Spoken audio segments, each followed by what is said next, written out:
उसको सांस लेने में तकलीफ़ होती थी और वो रात भर पूरा सो नहीं पाता था और इतना हम लोग डर जाते थे कि मुझे कुछ समझ में नहीं आता था कि मैं क्या करूं। रात में उसको लेके जाना पड़ता था क्योंकि ज़्यादा करके उसको अस्थमा का अटैक है ना, रात में ही आता था। सांस लेने में रात को ही उसको तकलीफ़ होती थी। आइए इस महान गवाही को हम सुनते हैं। ये बच्चा हमारे साथ है, एरन। ये मुंबई से यहाँ पर आए हैं। तो मैं एरन की मम्मी से आपसे जानना चाहता हूँ कि आप बताएंगे चंगाई के बारे में।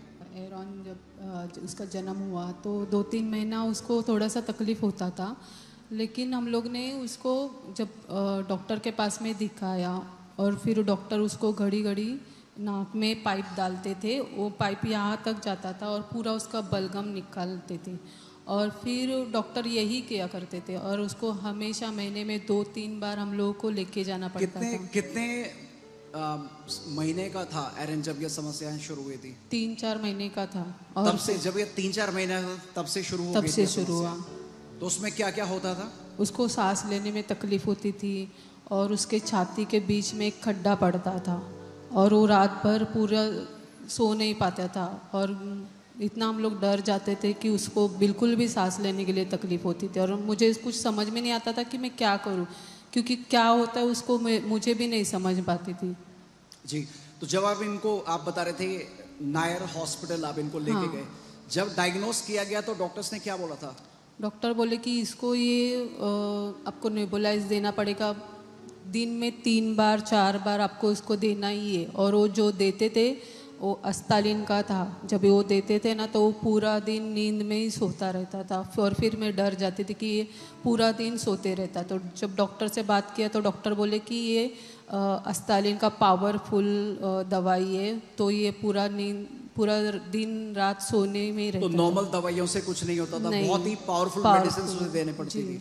जी, और आप मुझे बता रहे थे कि इसको बहुत बार आप इमरजेंसी में लेके गए थे। हम लोग को रात में उसको लेके जाना पड़ता था क्योंकि ज़्यादा करके उसको अस्थमा का अटैक है ना, रात में ही आता था। सांस लेने में रात को ही उसको तकलीफ होती थी।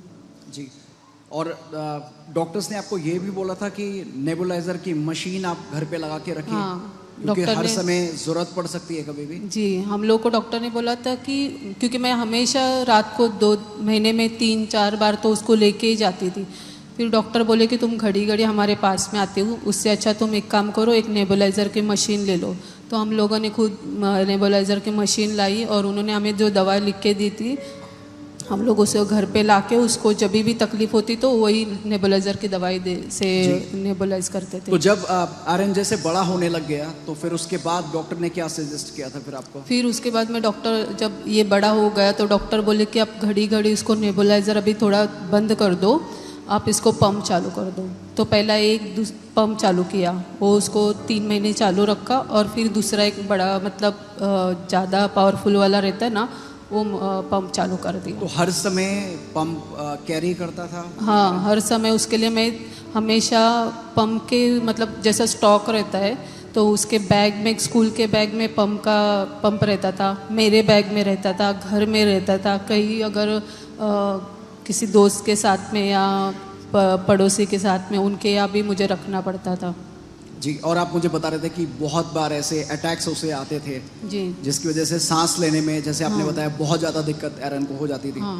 और कभी आप अकेला नहीं उसको मैं कभी अकेला नहीं छोड़ती थी, मैं उसको किधर भी नहीं छोड़ती थी। मैं उसको जब भी मेरे घर वाले, मेरे भाई, मेरे बहन लोग बोलते थे कि हमारे पास भेज दो, तो मैं उसको बोलती थी कि नहीं, मैं उसको नहीं भेजूंगी, बाकी के दूसरे बेटे को मैं लेके जा, ऐसा बोलती थी। जी, पढ़ाई पे क्या असर पड़ा था एरन के? उसका मतलब उसको घड़ी घड़ी अटैक आता था तो उसको स्कूल जाना भी मिस होता था क्योंकि एक बार हो गया तो 2-3 दिन तो उसी में रहता था। उसको सांस लेने में तकलीफ रहती थी घड़ी घड़ी, और कभी कभी तो स्कूल में भी से टीचर लोग फ़ोन करके बोलते थे कि एरन को अस्थमा लेने तकलीफ हो रहा है, उसको सांस लेने के लिए नहीं हो रहा है, आप उसको लेके जाओ।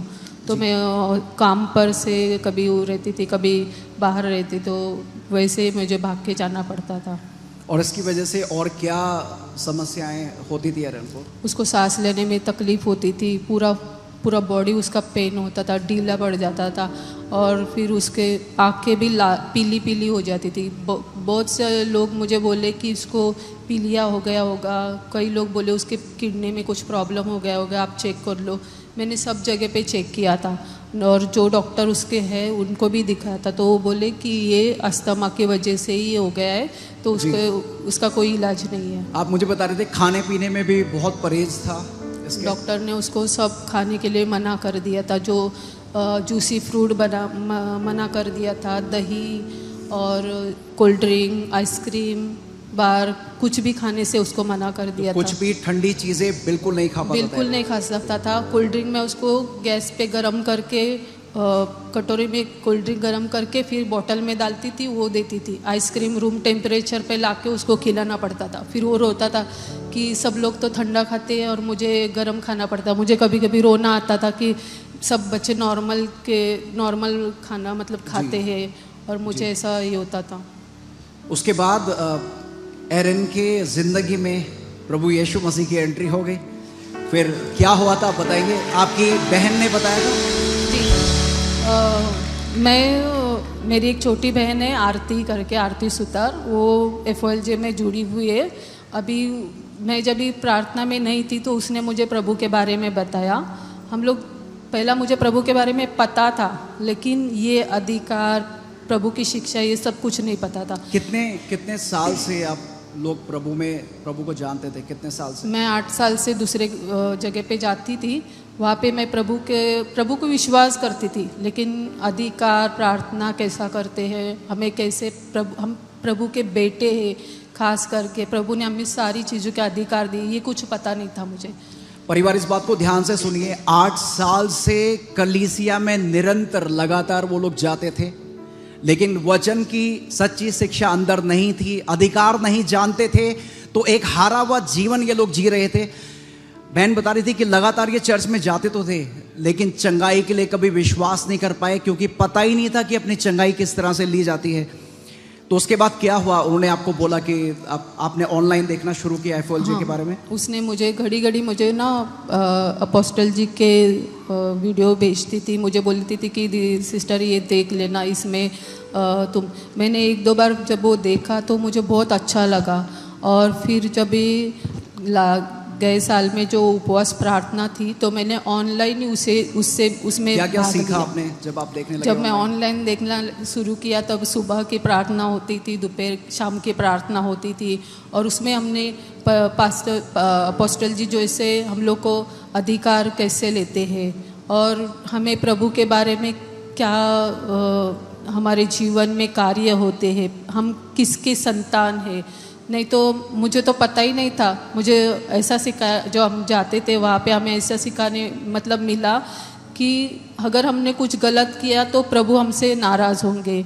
हम वो बातें वही दिमाग में मैं लेके चल रही थी, लेकिन जब से मैंने ये अपोस्टल जी के वचन को देखा, तभी मुझे पता चला कि हम प्रभु के पुत्र हैं और हम उस अधिकार में चलते हैं, और वो अधिकार जब हम लेते हैं तो हमें कोई भी रोक नहीं सकता। क्या हुआ जब आपने अधिकार लेना शुरू किया? क्या हुआ एरन के साथ, उसके शरीर में चेंजेस? जब मैंने अधिकार लेना शुरू किया, जो घोषणाएं करनी, खास करके जो अपोस्टल जी हमें घोषणाएं सिखाते हैं, वो घोषणाएं करने चालू की और उसके कोड़े खाने से हमें चंगाई मिली। सारी घोषणाओं को हम लगातार करते थे, तो धीरे धीरे हमारी सारी समस्याएं एरोन में थोड़े बदलाव आने लगे।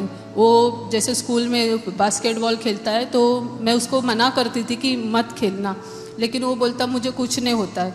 फिर एक बार हमने टेस्ट, उसको तकलीफ़ हुई, एक बार 6 महीना पहला उसको सांस लेने में दिक्कत हो रही थी और मुझे नहीं पता था, मैं सोई थी। तब रात में ये खुद उठा, अनॉइंटिंग ऑयल लिया और परमेश्वर के वचन को घोषणाएं करने लगा। यशायाह 53 के 5 वो कुछ हालेलुया। ये एक बच्चा है जो वचन से अपनी चंगाई को ग्रहण करना सीख गया, क्योंकि शिक्षाओं में जड़ पकड़ ली थी कि परमेश्वर के कोड़े खाने से चंगा हो चुका हूं, अधिकार प्रभु ने मुझे दिया है।